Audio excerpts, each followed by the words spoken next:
When I was told about this opportunity, I quickly agreed because I want to make a difference and help athletes be aware of what could happen. Everyone thinks that something like this would never happen to them.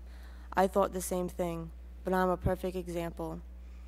I'm here today to share with you my traumatic story on how much concussions have affected me and my life.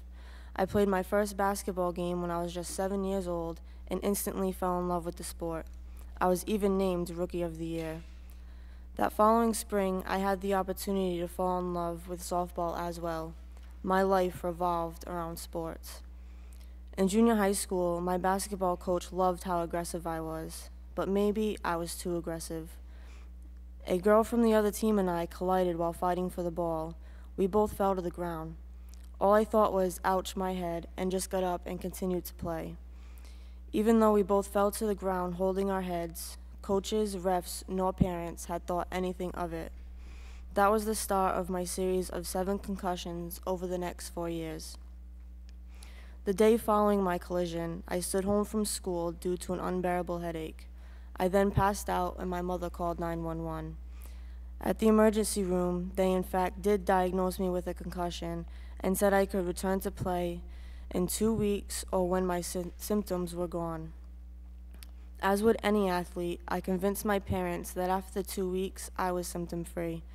That was a big lie. I was still having headaches, but I thought I was fine to go back to play. After all, it was just a headache. And as fate would have it, the first game I returned to, I collided with a girl again, this time leaving me hospitalized with a second concussion. At the hospital, I did not know where I was, what happened, or even what school I attended.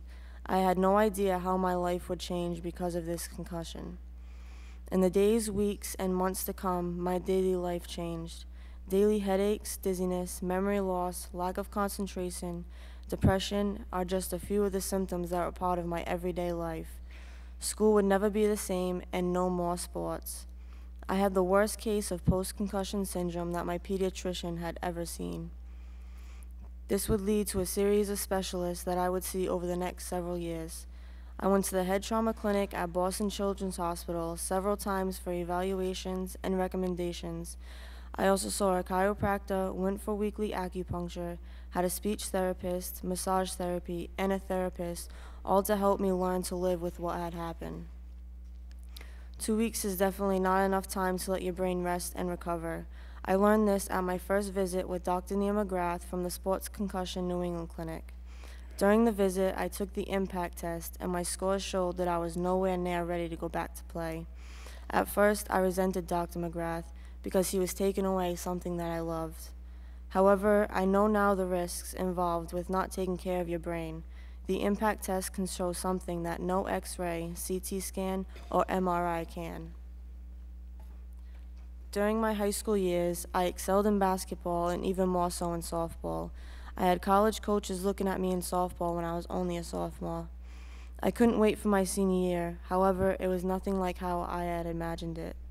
I received 5 concussions during my high school years that left me without half of my senior year, including softball.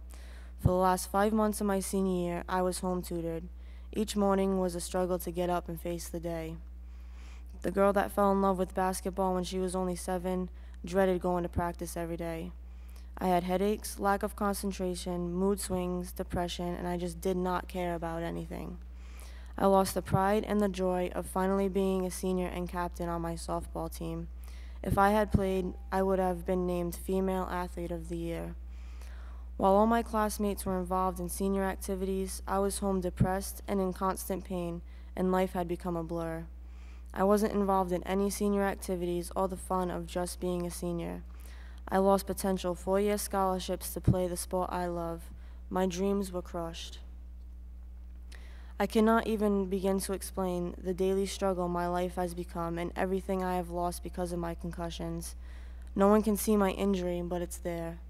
I know I have learned to overcome and compensate for my injuries because I am so determined to keep as many of my dreams in my life as possible, but not without a tremendous price.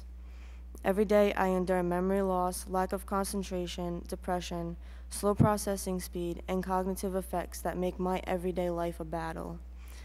Yes, I have overcome many obstacles and accomplished a lot considering my injuries, but no one but me truly understands what it is like to live every day like this. If I can prevent even one person from experiencing what has happened to me, then my trip here was a huge success. Concussions have been called the invisible injury. From my brief story, I hope this committee realizes the long-term effects of concussions are not invisible.